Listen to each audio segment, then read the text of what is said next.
Hello guys! Gagawa tayo ng biko o yung tinatawag na sticky rice. Isang niyog lang ito guys. Nalagyan ko ng 3 cups ng water. Ang water is, ang cup na ginamit ko is yung sa rice cooker.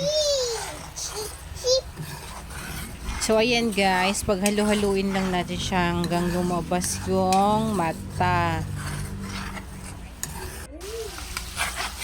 Ayan, lumabas na siya.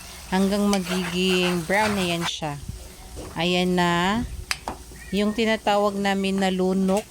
Hindi ko alam kung anong tawag nito sa inyo.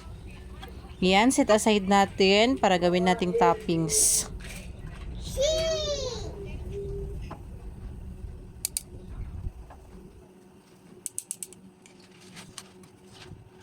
Tapos itong oil na to, galing doon sa coconut.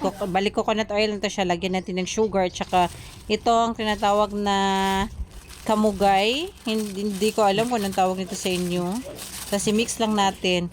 Ganito dapat ang ginagawa para maging matagal yung biko. Magtagal siya ng ilang days. Hindi siya mabilis mapanis. So, tunawin lang natin ito. Ayan na siya, natunaw na siya, yung pinaghalong sugar, 1/4 sugar lang yun guys. Kasi yung rice ko is 3 cups lang din, konti lang ginawa ko.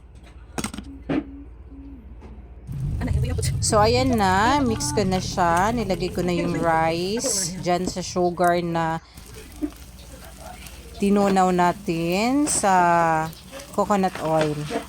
Paghalo-haloin lang natin ito guys.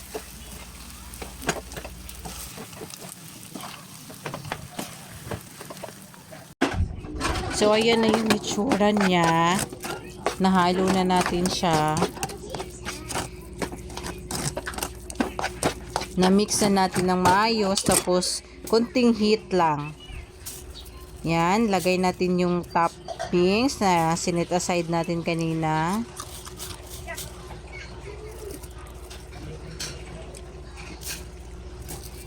Tapos low heat lang siya.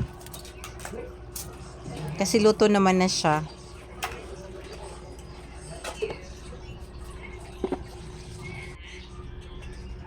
Ayan na siya. Tapos na siya. Pwede na siyang kainin.